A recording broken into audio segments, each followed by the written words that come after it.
मन कामना तीरथ दे छूटै, गर्भ गुमान न मन ते हूटै। कई मनुखां दे मन की इच्छा हुंदी है कि असीं किसी धार्मिक तीर्थ ते जाके अपने शरीर का त्याग करिए, पर महाराज आखते ने अगर कोई मनुख इस तरह करता है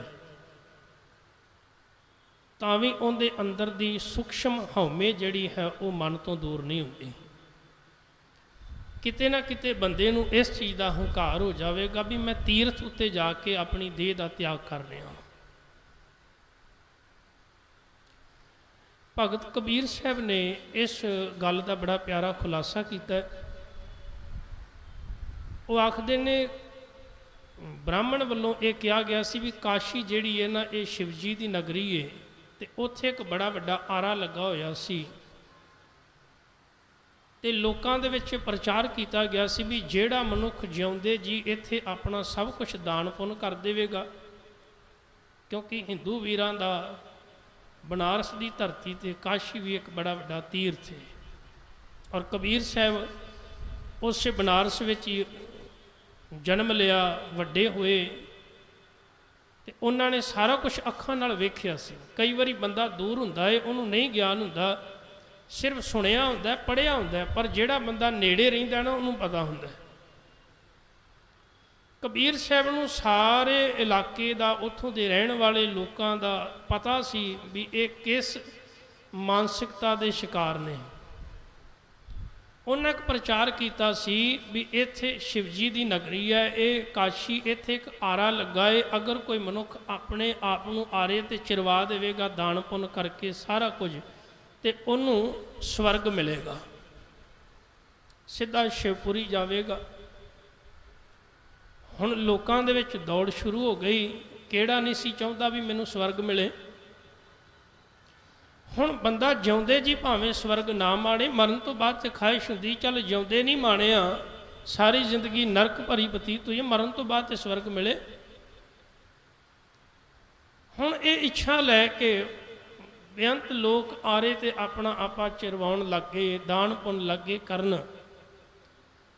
ते कबीर साहब आखदे ने भी मैं सारी जिंदगी बनारस विच रहा, काशी विच रहा, पर जदों मेरा अंतला समा आया ना, जदों लग्या भी हुण दुनिया तो रुखसत होना है, तो कबीर साहब ने काशी छड्ड के ते मगहर चले गए। तो मगहर जिहड़ी है ब्राह्मण कहंदा सी शरापी हुई धरती है, अगर कोई मगहर विच जाके मरदा है तो वह सीधा नरकां विच जावेगा। कबीर साहब चले गए मगहर की धरती ते लोकां ने आख्या ब्राह्मणा ने भी लै सारी जिंदगी ते तूं काशी विच बतीत कीती है, तो हुण जदों अंत वेला स्वर्गां नूं जाण दा समा आया तो कबीर साहब मगर चले गए ने, भी शरापी धरती है।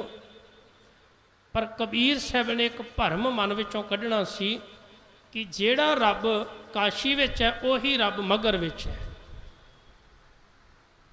और दूसरी गल समझण वाली ये सी, जिहड़ी गल गुरु नानक पातशाह जी करदे ना शुभ अमलां बाजों दोनों रोई, उन्होंने कबीर साहब आखदे ने भी जे बंदा चंगे काम करने वाला मगर विच भी जाके मरेगा तो वह भी स्वर्गां विच जावेगा, तो जे कोई बंदा माड़े काम करने वाला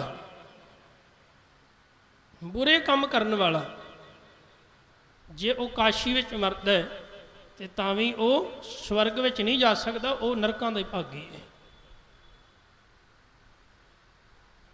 हुण कबीर साहब ने इस चीज़ का खुलासा कर दिता। तो कबीर साहब ने आख्या काशी मगहर सम विचारी, असी काशी ते मगहर नूं सेम मनते हैं, साडे वास्ते कोई फर्क नहीं।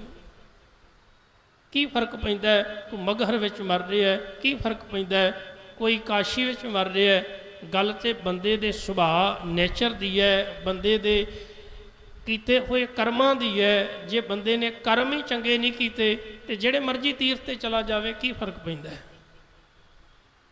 कोई बंदा सारी जिंदगी माड़े काम करता रहे ਅੰਤਲੇ ਵੇਲੇ ਸਿੱਖ ਆਖੇ ਜੀ ਮੈਂ ਤੇ ਪਤਾਲਪੁਰੀ ਜਾ ਕੇ ਮਰ ਜਾਵਾਂ, ਜਾਂ ਮੈਂ ਹਰਿਮੰਦਰ ਸਾਹਿਬ ਜਾ ਕੇ ਦੇਹ ਛੱਡ ਦੇਵਾਂ, ਜਾਂ ਮੈਂ ਤਰਨ ਤਾਰਨ ਸਾਹਿਬ ਚਲਾ ਜਾਵਾਂ, ਕੋਈ ਆਖੇ ਮੈਂ ਨਨਕਾਣਾ ਸਾਹਿਬ ਜਾ ਕੇ ਸਰੀਰ ਦਾ ਤਿਆਗ ਕਰ ਦੇਵਾਂ। ਉਹ ਭਲਿਆ ਕਿਹਨੂੰ ਧੋਖਾ ਦੇਣਾ? ਜਿਸ ਗੁਰੂ ਦੇ ਦਰ ਤੇ ਚੱਲਿਆ ਉਹਨੂੰ ਪਤਾ ਨਹੀਂ। ਜਿੱਥੇ ਤੂੰ ਆਪਣਾ ਆਪਾ ਤਿਆਗਣ ਲੱਗਾ ਹੈ ਤੇ ਉਹਨੂੰ ਪਤਾ ਨਹੀਂ। ਤੇ ਉਹੀ ਜੇ ਤੂੰ ਇੱਥੇ ਰਹਿ ਕੇ ਜੇ ਚੰਗੇ ਕੰਮ ਕਰੇ ਤੇ ਫਿਰ ਤੈਨੂੰ ਉੱਥੇ ਦੇਹ ਤਿਆਗਣ ਦੀ ਲੋੜ ਨਹੀਂ। ਦੂਸਰੀ ਗੱਲ ਜਿਹੜੀ ਬੜੀ ਧਿਆਨ ਮੰਗਦੀ ਹੈ, ਸਰੀਰ ਵਿੱਚੋਂ ਜਦੋਂ ਜਿੰਦ ਕੱਢਣੀ ਹੈ ਨਾ, ਰੱਬ ਨੇ ਕੱਢ ਹੀ ਲੈਣੀ ਹੈ। ਹੋ ਸਕਦਾ ਤੈਨੂੰ ਤੀਰਥ ਤੱਕ ਵੀ ਨਾ ਜਾਣ ਦੇਵੇ। ਕਈਆਂ ਦੀ ਜਿੰਦ ਜਿਹੜੀ ਏ ਉਹ ਰਾਹ ਦੇ ਵਿੱਚ ਹੀ ਨਿਕਲ ਜਾਂਦੀ ਹੈ, ਤੀਰਥਾਂ ਤੱਕ ਪਹੁੰਚ ਹੀ ਨਹੀਂ ਪਾਉਂਦੇ। ਬੜੀ ਪਿਆਰੀ ਗੱਲ ਗੁਰੂ ਅਰਜਨ ਸਾਹਿਬ ਕਰ ਰਹੇ ਨੇ, ਮਨ ਕਾਮਨਾ ਤੀਰਥ ਦੇ ਛੁਟੈ, ਗਰਭ ਗੁਮਾਨ ਨਾ ਮਨ ਤੇ ਹੁਟੈ। ਸੂਖਸ਼ਮ ਹਉਮੈ ਹੰਕਾਰ ਅੰਦਰ ਜਿਹੜਾ ਉਹ ਦੂਰ ਨਹੀਂ ਹੁੰਦਾ, ਬਲਕਿ ਹੋਰ ਵੱਧ ਜਾਂਦਾ ਹੈ। ਵੇਖੋ ਮੈਂ ਤੀਰਥਾਂ ਤੇ ਜਾ ਕੇ ਆਪਣੀ ਦੇਹੀ ਦਾ ਤਿਆਗ ਲੱਗਾ ਕਰਨਾ। ਸੋਚ ਕਰੈ ਦਿਨ ਰਾਤ। ਸੋਚ ਸ਼ਬਦ ਸ਼ੌਚ ਤੋਂ ਬਣਿਆ, ਸੰਸਕ੍ਰਿਤ ਦੇ ਜਿਹਦਾ ਅਰਥ ਸ਼ੌਚਾਲਿਆ ਵੀ ਹੁੰਦਾ ਹੈ। ਸੋਚ ਦਾ ਅਰਥ ਸੋਚਣਾ ਨਹੀਂ। ਇੱਥੇ ਸੋਚ ਕਰੇ ਦਿਨ ਰਾਤ। ਕੋਈ ਬੰਦਾ ਦਿਨ ਰਾਤ ਇਸ਼ਨਾਨ ਕਰੇ, ਸੋਚ ਦਾ ਅਰਥ ਹੈ ਇਸ਼ਨਾਨ ਕਰਨਾ। ਦਿਨ ਰਾਤ ਅਗਰ ਕੋਈ ਇਸ਼ਨਾਨ ਕਰੇ, ਜਦੋਂ ਜਪਜੀ ਸਾਹਿਬ ਦਾ ਪਾਠ ਕਰਦੇ ਆ ਉੱਥੇ ਵੀ ਮਹਾਰਾਜ ਨੇ ਸਭ ਤੋਂ ਪਹਿਲਾਂ ਜਿਹੜਾ ਬਚਨ ਕਰਮਕਾਂਡ ਦਾ ਜ਼ਿਕਰ ਕੀਤਾ ਹੈ, ਸੋਚੈ ਸੋਚ ਨਾ ਹੋਵਈ। ਉੱਥੇ ਵੀ ਸੋਚ ਸ਼ਬਦ ਆਇਆ ਜਿੰਦਾ ਅਰਥ ਹੈ ਇਸ਼ਨਾਨ। ਮਹਾਰਾਜ ਇੱਥੇ ਕਹਿ ਰਹੇ ਨੇ ਕਿ ਦਿਨ ਰਾਤ ਕੋ ਬੰਦਾ ਇਸ਼ਨਾਨ ਕਰੇ,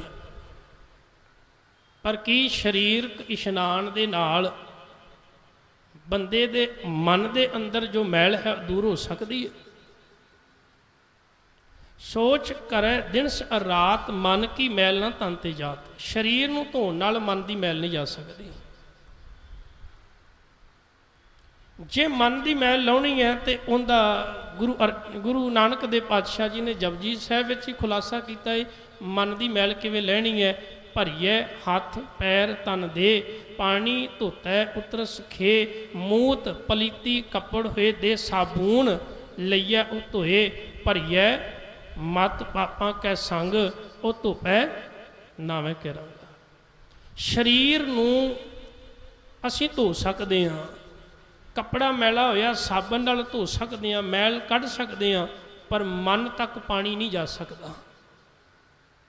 ਮਨ ਨੂੰ ਕੇਵਲ ਇੱਕੋ ਹੀ ਚੀਜ਼ ਧੋ ਸਕਦੀ ਹੈ, ਉਹ ਹੈ ਰੱਬ ਦਾ ਨਾਮ। ਨਾਮ ਤੋਂ ਬਿਨਾਂ ਇਹ ਮਨ ਜਿਹੜਾ ਇਹ ਨਿਰਮਲ ਨਹੀਂ ਹੋ ਸਕਦਾ। ਤਾਂ ਅਸੀਂ ਤਾਂ ਤੀਰਥਾਂ ਤੇ ਇਸ਼ਨਾਨ ਕਰ ਕਰਕੇ ਤੇ ਇਹ ਭੁਲੇਖਾ ਪਾ ਲਿਆ ਵੀ ਅਸੀਂ ਪਵਿੱਤਰ ਹੋ ਗਏ ਹਾਂ, ਨਿਰਮਲ ਹੋ ਗਏ ਹਾਂ, ਪਾਪ ਕੱਟੇ ਗਏ ਸਾਡੇ। ਔਰ ਜਿਹੜਾ ਮਨ ਹੈ ਉਹ ਇਸੇ ਤਰ੍ਹਾਂ ਹੀ ਪਾਪ ਕਰਦਾ ਰਿਹਾ। ਮਨ ਉਸੇ ਤਰ੍ਹਾਂ ਹੀ ਉਸੇ ਹਾਲਤ ਵਿੱਚ ਹੈ। 10 ਸਾਲ 20 ਸਾਲ 30 ਸਾਲ ਕੀ ਫਰਕ ਪਿਆ? ਮਨ ਨੇ ਨਹੀਂ ਵਿਚਾਰ ਨੂੰ ਬਦਲਿਆ, ਨਹੀਂ ਤਿਆਗਿਆ ਭੈੜੀ ਸੋਚ ਨੂੰ, ਪਰ ਸਰੀਰ ਨੂੰ ਚੰਗੀ ਤਰ੍ਹਾਂ ਇਸ਼ਨਾਨ ਕਰਾਇਆ। ਤਾਂ ਕਬੀਰ ਸਾਹਿਬ ਨੇ ਵੀ ਕਹਿ ਦਿੱਤਾ, ਜਲ ਕੈ ਮਜਨ ਜੇ ਗਤ ਹੋਵੈ, ਨਿਤ ਨਿਤ ਮੈਂਡੁਕ ਨਹਾਵੈ, ਜੈਸੇ ਮੈਂਡੁਕ ਤੈਸੇ ਓਨਰ, ਫਿਰ ਫਿਰ ਜੂਨੀ ਆਵੈ। ਇੱਕ ਮੈਂਡਕ ਪਾਣੀ ਵਿੱਚ ਹੀ ਰਹਿੰਦਾ ਹੈ, ਉਹ ਤੇ ਸਾਰੀ ਜ਼ਿੰਦਗੀ ਪਾਣੀ ਵਿੱਚ ਰਹਿੰਦਾ ਹੈ, ਪਰ ਪਾਣੀ ਵਿੱਚ ਰਹਿ ਕੇ ਵੀ ਮੁਕਤ ਨਹੀਂ ਹੁੰਦਾ। ਤੇ ਤੂੰ ਬੰਦਿਆ ਕੇਵਲ 2 ਟਾਈਮ 3 ਟਾਈਮ ਇਸ਼ਨਾਨ ਕਰਕੇ ਆਖਦਾ ਪਵਿੱਤਰ ਹੋ ਗਿਆ। ਤਾਂ ਮਹਾਰਾਜ ਕਹਿ ਰਹੇ ਨੇ, ਸੋਚ ਕਰੇ ਦਿਨ ਰਾਤ। ਦਿਨ ਰਾਤ ਤੂੰ ਭਾਵੇਂ ਆਪਣੇ ਤਨ ਨੂੰ ਕਿੰਨਾ ਮਰਜ਼ੀ ਇਹਨੂੰ ਨਵਾਈ ਜਾ, ਧੋਈ ਜਾ, ਪਰ ਮਨ ਦੀ ਮੈਲ ਨਾਮ ਤੋਂ ਬਿਨਾਂ ਨਹੀਂ ਦੂਰ ਹੋਣੀ। ਇਸ ਦੇਹੀ ਕੋ ਬਹੁ ਸਾਧਨਾ ਕਰੇ। ਤਾਂ ਇਸ ਸਰੀਰ ਨੂੰ ਮਨੁੱਖ ਜਿਹੜਾ ਕਿੰਨੇ ਕਸ਼ਟ ਦਿੰਦਾ ਹੈ, ਕਿੰਨੇ ਯਤਨਾਂ ਦੇ ਨਾਲ ਇਸ ਦੇਹੀ ਨੂੰ ਨਿਰਮਲ ਕਰਨ ਦਾ ਯਤਨ ਕਰਦਾ ਹੈ, ਪਰ ਹੁੰਦਾ ਕੀ ਹੈ? ਮਨ ਤੇ ਕਬਹੂ ਨਾ ਵਿਖਿਆ ਟਰੈ। ਪਰ ਜਿਹੜਾ ਮਨ ਮਾਇਆ ਵਿੱਚ ਫਸਿਆ ਹੋਇਆ ਹੈ, ਮਾਇਆ ਮਨੂ ਨਾ ਵਿਸਰੈ ਮੰਗੈ ਦਮਾ ਦਮ। ਉਹ ਸਰੀਰ ਨੂੰ ਧੋਣ ਦੇ ਨਾਲ ਜਾਂ ਸਰੀਰ ਨੂੰ ਕਸ਼ਟ ਦੇਣ ਦੇ ਨਾਲ ਮਨ ਜਿਹੜਾ ਨਿਰਮਲ ਨਹੀਂ ਹੋ ਸਕਦਾ। ਉਹ ਹੰਕਾਰ ਤੋਂ ਬਚ ਨਹੀਂ ਸਕਦਾ, ਬਲਕਿ ਹੋਰ ਮੈਲਾ ਹੁੰਦਾ ਜਾਂਦਾ ਹੈ। ਜਲ ਧੋਵੈ ਬੋ ਦੇ ਅਨੀਤ। ਅਨੀਤ ਦਾ ਸ਼ਬਦ ਹੈ, ਅਰਥ ਹੈ ਜਿਹੜੀ ਨਿਤ ਨਹੀਂ ਰਹਿਣ ਵਾਲੇ। ਆ ਦੇਹੀ ਸਰੀਰ, ਇਹਨੂੰ ਮਲ ਮਲ ਕੇ ਬੰਦਾ ਰੋਜ਼ ਨਹਾਉਂਦਾ ਏ ਧੋਂਦਾ ਏ, ਇਹ ਸਦਾ ਨਹੀਂ ਰਹਿਣ ਵਾਲੇ, ਹਮੇਸ਼ਾ ਨਹੀਂ ਰਹਿਣ ਵਾਲੇ। ਪਰ ਮਹਾਰਾਜ ਕਹਿ ਰਹੇ ਨੇ ਸ਼ੁੱਧ ਕਹਾਂ ਹੋਏ ਕਾਚੀ ਭੀਤ। ਇਹ ਤਾਂ ਸਰੀਰ ਕੀ ਹੈ? ਕੱਚੀ ਕੰਧ ਹੈ। ਆ ਸਰੀਰ ਕੀ ਕੱਚੀ ਕੰਧ ਹੈ। ਪੁਰਾਣੇ ਸਮਿਆਂ ਵਿੱਚ ਹੁਣ ਪੱਕੀਆਂ ਹੋ ਗਈਆਂ ਨੇ, ਪੁਰਾਣੇ ਸਮਿਆਂ ਵਿੱਚ ਮਿੱਟੀ ਦੀਆਂ ਕੰਧਾਂ, ਗਾਰੇ ਦੀਆਂ ਕੰਧਾਂ ਹੁੰਦੀਆਂ ਸਨ। ਮਹਾਰਾਜ ਆਖ ਰਹੇ ਨੇ ਅਗਰ ਕੋਈ ਬੰਦਾ ਕੱਚੀ ਕੰਧ ਨੂੰ ਧੋਣ ਲੱਗੇ ਤੇ ਆਖੇ ਇਹਨੂੰ ਮੈਂ ਸਾਫ਼ ਕਰ ਦਿਆਂਗਾ, ਭਾਵੇਂ ਸਾਰੀ ਜ਼ਿੰਦਗੀ ਲੱਗਾ ਰਵੇ, ਉਹ ਕੱਚੀ ਕੰਧ ਨੂੰ ਕਦੀ ਵੀ ਧੋ ਕੇ ਪਵਿੱਤਰ ਨਹੀਂ ਕਰ ਸਕਦਾ, ਉਹਦੀ ਮਲੀਨਤਾ ਦੂਰ ਨਹੀਂ ਕਰ ਸਕਦਾ। ਇਸੇ ਤਰ੍ਹਾਂ ਸਰੀਰ ਵੀ, ਇਹ ਤਾਂ ਮੈਲਾ ਹੀ ਰਹਿਣਾ। ਹੁਣ ਇਹਨੂੰ ਨਵਾ ਲਵੋ ਥੋੜਾ 2 ਘੰਟੇ 4 ਘੰਟੇ ਬਾਅਦ ਫਿਰ ਇਹਨੇ ਮੈਲਾ ਹੋ ਜਾਣਾ ਹੈ। ਸਵੇਰੇ ਦੁਪਹਿਰ ਸ਼ਾਮੀ ਬੰਦਾ ਇਸ਼ਨਾਨ ਕਰੇ, ਅਗਲੇ ਦਿਨ ਫਿਰ ਇਸ਼ਨਾਨ ਕਰਨਾ ਪਏਗਾ। ਇਹ ਤੇ ਕੱਚੀ ਕੰਧ ਹੈ, ਔਰ ਇਸ ਕੱਚੀ ਕੰਧ ਨੇ ਇੱਕ ਦਿਨ ਢਹਿ ਪੈਣਾ, ਇਹਨੇ ਸਦੀਵ ਨਹੀਂ ਰਹਿਣਾ, ਇਹਨੇ ਹਮੇਸ਼ਾ ਨਹੀਂ ਰਹਿਣਾ। ਕਿਸੇ ਅਦੀਬ ਨੇ ਬੜਾ ਪਿਆਰਾ ਲਿਖਿਆ, ਉਹ ਕਹਿੰਦਾ ਇਹ ਬੰਦੇ ਦਾ ਸਰੀਰ ਕੀ ਹੈ? ਸਾਰੀ ਦੁਨੀਆ ਕਮਲੀ ਹੋਈ ਫਿਰਦੀ ਹੈ ਸਰੀਰ ਦੇ ਪਿੱਛੇ। आदमी का जिस्म क्या है जिस पे शैदा है ये जहां। बंदे दा जिस्म ये शरीर की है, सारी दुनिया कमली हुई पई है। एक मिट्टी की इमारत एक मिट्टी का मकान, ये मिट्टी नाल ही बने ना। माटी एक अनेक भांत कर साजी साजनारे। आ मिट्टी नाल एक इमारत बनी, किसी ने वड्डी इमारत खड़ी की है, किसी ने छोटा मकान बनाया। और अगे वो लिखता है कि भलिया जिहड़ा इस शरीर दे अंदर आ मिज है, आ जिहड़ा खून है, ये की है? कहन लगा भलिया ये असल दे विच इस इमारत का एक गारा है। और फिर आ जिहड़ियां हड्डियां ने वो असल दे विच इहदियां इट्टां ने। चूना गारा खून इसका, ईंटें इसकी हड्डियाँ। आ जड़ियाँ हड्डियाँ शरीर में ढांचा एक खड़ा किया, एक मकान महल खड़ा किया, किवें बने है? आ सारा शरीर जिहड़ा बनया है, जिंदे ते असीं कमले होए फिरदे हां, जिंदा हंकार असीं करके बैठे हुए हैं। चंद ख्यालों पे खड़ा है ये आसमां।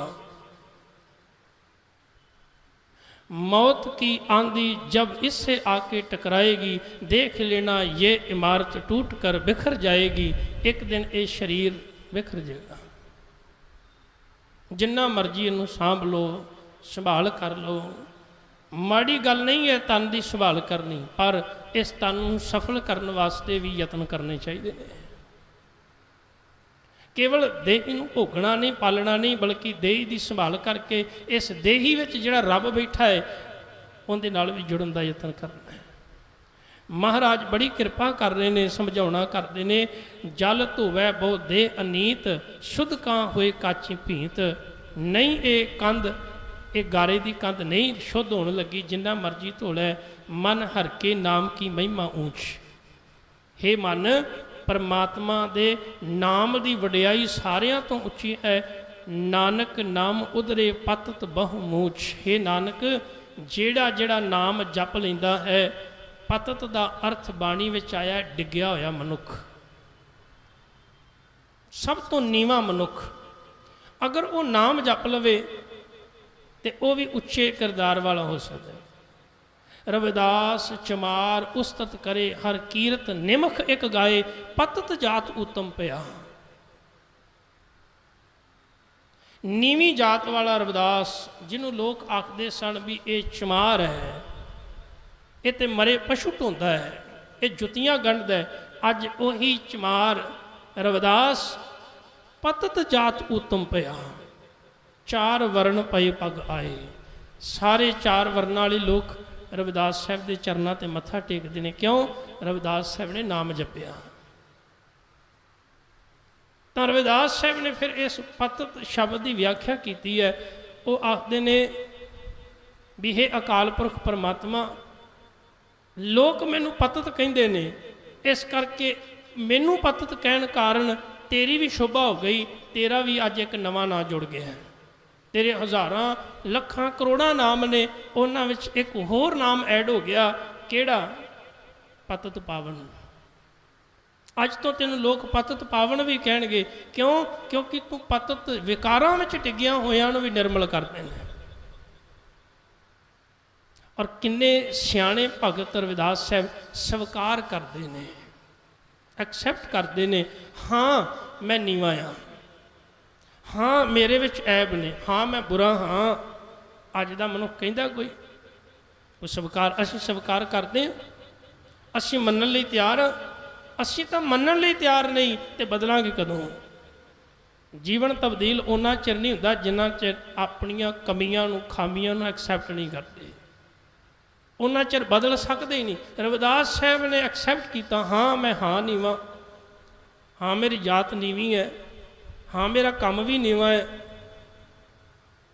पर उन्हां नाल ये भी आख्या मैं उनका नाम जपदा जिहड़ा नीवियां नूं उच्चा करने वाला है, जिहड़ा नीवियां नूं महान बनाउण वाला है, मैं उनके नाम नूं जपदा। हे अकाल पुरख, जे मैं पतत ना हुंदा ते तेनू पतत पावन कहना किने सी। ते दूसरी गल, जे मैं पाप करदा ना ते मैं पतत नहीं सी होना। पाप कीते ने ते पतत होया, ते तू उन्हां पापां तो मैनू बाहर कढ़िया, इस करके पतत पावन है। जेड़े लोग अज ये कहंदे ने ना असीं कदी किसी दा माड़ा नहीं कीता, कदी किसी दा बुरा नहीं कीता, ऐसे लोग बड़े खतरनाक ने और बड़े वड्डे झूठे लोग ने। क्योंकि हर बंदा कोई ना कोई गुनाह करता है तो कोई ना कोई गलती करता है। कोई ऐसा मनुख नहीं जिहड़ा दावे ना कह सके मैं कदी कोई गलत काम नहीं किया, कदी मैं झूठ नहीं बोलिया, कदी मैं चुगली नहीं की, कदी किसी का माड़ा नहीं सोचा।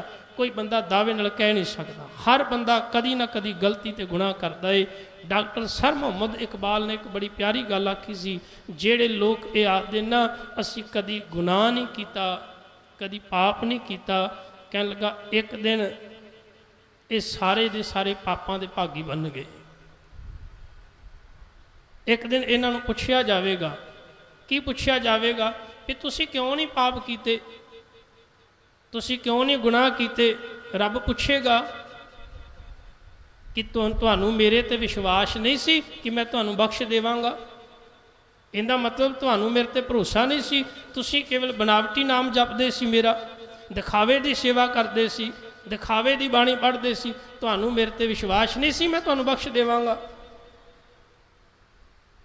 रोजे क़यामत पर पूछेगा खुदा इन पाक बिनों से गुनाह क्यों ना किए, क्या मैं बख्शंद न था, तुहानू मेरे ते विश्वास नहीं सी। रविदास साहब कह रहे ने मैं तो करदा हाँ पर मेरा मालिक बख्शण वाला है ना। ज्यों पै हमना पाप करंता अहे अनंता, तो पतत पावन नाम कैसे हुंदा। तेरा नाम पतत पावन किवें होना सी। गुरु अर्जन साहब कह रहे ने कि हे अकाल पुरख तेरे नाम की महिमा इन्नी महान है, उच्ची है, इस करके हे अकाल पुरख कोई नीवा भी होवे, कोई पतत भी होवे, नाम जप लवे, वो भी उच्चे जीवन वाला बन जाता है। अगले पदे विच महाराज समझाउणा करते ने, बहुत सियाणप जम का भौ व्यापै। हुण कई बंदे ना बड़ियां चलाकियां करते हैं, समाज नाल ते करते ही ने, और रब नाल भी करते हैं, गुरु नाल भी करते हैं। कई बंदे आखते हैं भी मैं बड़ा वेखो सियाणा वा, क्यों मैं फलाने नूं ठग लिया, मैं उन्होंने मूर्ख बनाता है, क्यों मेरे विच बड़ी ही सियाणप है, चलाकी है, मैनूं चतराइयां आउंदियां ने। कई लोग अपनियां चलाकियां नाल दूजियां नूं धोखा दिंदे ने। हुण ऐसे मनुख रब नूं किवें बख्श देणगे। महाराज कह रहे ने बहुत सियाणप जम का भौ व्यापै। याद रखी जिन्नियां चलाकियां करेगा, सियाणपा वरतेगा, एक दिन जमा ने तेनों फाड़ी लेना। दिनों दिन तेरे अंदर जमा का डर वधदा जाएगा, क्योंकि तू अपनियां चलाकियां नाल जिन्ने भी माड़े काम करदा है तू बच नहीं सकता। फिर तू सोचे मैं चलाकियां दे नाल कुछ धर्म के दान पुण्य करके बख्शिया जावांगा। नहीं प्यारिया, सहबाद ने अनेक यतन कर तृष्णा तरापै। तृष्णा अंदरों खत्म नहीं हुंदी, जिन्ने मर्जी सियाणपां वाले यतन कर लै। भेख अनेक अगन नहीं बूझै।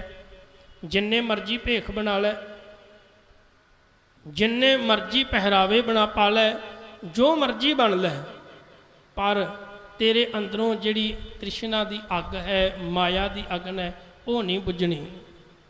कोट उपाव दरगाह नहीं सीजै। अनेकां यतन करन तो बाद भी रब की दरगाह विच तैनूं थां नहीं मिलनी। जे तू चलाकियां करके सियाणपां करके समझदा है कि मैं मूर्ख बना दियां किसी नूं भी, ते रब नूं भी मूर्ख बनाउण दा यतन करे, तो समझी रब की दरगाह विच थां नहीं मिलनी। छूट सनाही ऊब प्याल। तू बच नहीं सकदा माया के प्रभाव तो। भावें तू आकाश विच जाके घर बना लै, ते भावें तू धरती पताल विच घर बना लै, तू गुफा विच वड़ जा गहरा थले जाके, या आकाश ते जाके घर बना लै, आखे भी इत्थे माया का प्रभाव नहीं। महाराज कह रहे ने उत्थे भी नहीं बच सकता। मोह व्यापै माया जाल। उत्थे भी मोह की फाही ते माया का जाल जिहड़ा वो आण तैनूं पएगा, तू उत्थे भी बच नहीं सकेगा। अवर करतूत सगली जम डानै। होर जिन्नियां भी तेरियां करतूतां ने, जिन्ने भी तेरे कीते हुए काम ने, भाव तेरी करनी है चंगी है कि मंदी है। जे तू मंदे ने चंगे जिन्ने भी काम कीते ने, वो सारे ही जमा दे वस ने। एक दिन उन्हां ते टैक्स लग जाएगा, वो सारे तेरे तो ले जाणगे। गोविंद भजन बिन त्यों नहीं मानै। परमात्मा दे भजन तो बिना सहबाद ने तू सुरखरू नहीं। भजन तो बिना भतीजना नहीं, रब ने खुश नहीं होना। हर का नाम जप दुख जाए। पर हुण नाल एक बचन कहता, परमात्मा का जे तू भजन करें तो होर आ जिन्ने भी कर्म ने चलाकियां वाले ना भी करें, पर जे तू नाम जप लवें। पर जपना किवें है? नानक बोलै सहज सुभाए। हे नानक, प्यार नाल आत्मक अडोलता विच टिक के परमात्मा दे गुणां नूं उचार, सिमरन कर, नाम जप। नाम जपिया ही तेरा जीवन जिहड़ा है वो सफला होवेगा। तो सतगुर सच्चे पातशाह जी ने रहमत बख्शिश की है इन्हां पावन पदियां अंदर कि धर्म के विखावे दे कर्म करन दी बजाए जे बंदा सच्चे मन दे नाल अकाल पुरख का नाम जपदा है, सेवा करदा है, सिमरन करदा है, तो उनका जीवन जिहड़ा वो सफला हो जाएगा। सो गुरुदेव बख्शिश करन, अपने चरनां नाल सानू सारियां नूं जोड़ के रखण। दिखावे वाले कर्म छड्ड के असली कर्म करिए, तां जो रब दे दर ते भी असीं जाके ते अकाल पुरख परमात्मा परमेश्वर नूं जवाब दे सकीए भी हाँ महाराज, असीं कोई दिखावे संसार दे दिखावे वास्ते काम नहीं कीते, बल्कि जो भी किया है तेरी रज़ा तेरे भाने विच रह के किया है। महाराज सबना दी हाज़री प्रवान करन। होइयां भुलां चुकां दी खिमा। वाहिगुरू जी का खालसा, वाहिगुरू जी की फतेह। सतनाम।